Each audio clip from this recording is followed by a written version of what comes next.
उत्तराखंड के जोशीमठ में हो रहे भू धसाव जिससे पहाड़ों को नुकसान हो रहा है।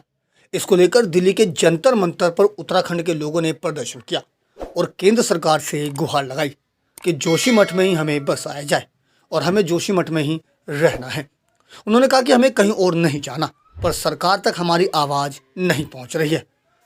उन्होंने कहा कि आज जोशीमठ जर्जर हो गया है, उसका जिम्मेदार सरकार है, पर सरकार शायद बात नहीं समझ रही, इसलिए उन्हें आज दिल्ली तक आना पड़ा है। उन्होंने कहा कि अपनी हक के लिए प्रदर्शन कर रहे हैं और आगे भी इसी तरह लड़ते रहेंगे जब तक सरकार उनकी बात को नहीं सुनती है। पहली बात है कि आप सब लोगों को पता है कि जोशीमठ का पिछले जनवरी से धंसना शुरू हुआ था। तो वहाँ पर एक जोशीमठ बचाओ संघर्ष समिति है जो 2002 में बन गई थी और वो लगातार जोशीमठ के इन तमाम सवालों को समय समय पर उठाती रही है और कहती रही है कि जोशीमठ के साथ नए खतरे होने वाले हैं, लेकिन सरकारों ने कभी उनकी सुनी नहीं।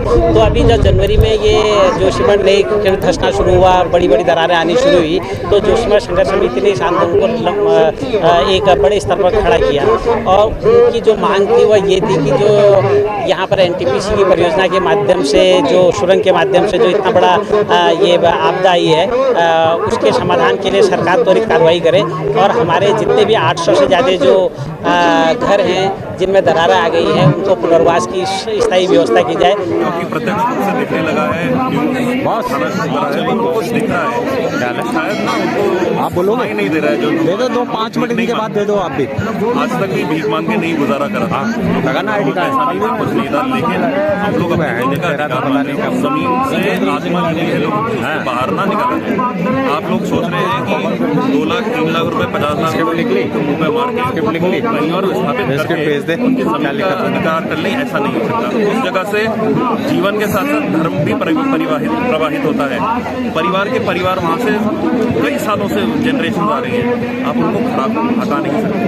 हम उस जमीन का अधिकार, क्योंकि बैन में डेरा ऐसा दे रहे ना, लेकिन वो जमीन धंसने के बाद भी वहाँ पे जमीन बनेगी, वो आपको ये एक माध्यम हम लोगों की बात उठाने का जनता मंच दिल्ली है, हिंदुस्तान का दिल कहा जाता है और उसके लिए हमने आज एकत्रित हुए क्योंकि 40 लाख लोग यहाँ पे रहते हैं, तो एक आवाज़ को हम मानते हैं कि संस्थाओं को लेकर चले हम लोग।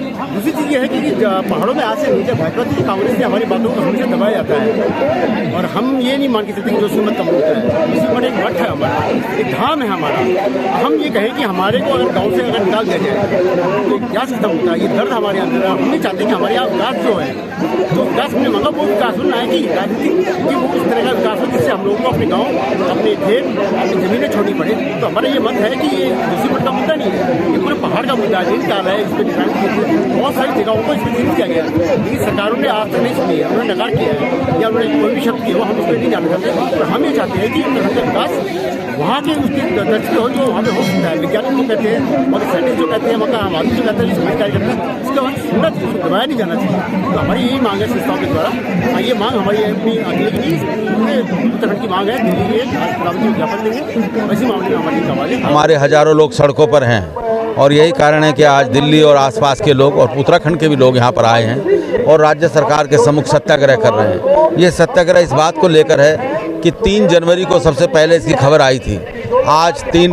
फरवरी भी बीत चुकी है, केंद्र ने 1 रुपया उत्तराखंड के लोगों को नहीं दिया है। कल बजट आया है, परसों बजट आया है, बजट में भी कोई प्रावधान नहीं किया है। तो इसके खिलाफ आवाज़ उठाने के लिए हम लोग यहाँ पर इकट्ठा हुए हैं। हमने इस देश के लिए कुर्बानियाँ दी हैं, first world war, second world war, Kargil युद्ध, ऐसा कौन सा युद्ध है जिसमें उत्तराखंड के लोगों ने कुर्बानी नहीं दी है। तो दुख की बात है, आज हम लोग अपने आंसू पी रहे हैं, लोगों की जान खतरे में है। न केवल जोशीमठ में बल्कि कर्णप्रयाग और अन्य स्थानों में भी इस तरह की तरेड़ें आई हुई हैं, तो इसमें भी सरकार खामोश है।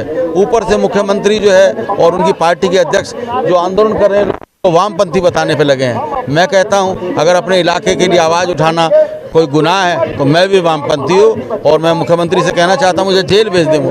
हाँ, हम जेल जाने के लिए तैयार हैं। आज का शासन भी साम्राज्यवादी नीतियों कहता है, सिर्फ इनका दोहन करना चाहता है, न कि आम नागरिक के हितों को रखने के लिए वो उत्साहित है, ऐसा नहीं दिखता। ठीक है, प्राकृतिक आपदाएं हिमालय क्षेत्र में स्वाभाविक है, क्या मानते हैं, लेकिन उनके हिसाब से वहाँ पर नियोजन होना चाहिए, व्यवस्था होनी चाहिए और जो वहाँ का रहने वाला मूल निवासी है, उसके लिए वहाँ पर चिंतन होना चाहिए कि उसका मूल निवास प्रभावित हुए बगैर विकास के मार्ग को कैसे आगे बढ़ाया जाए।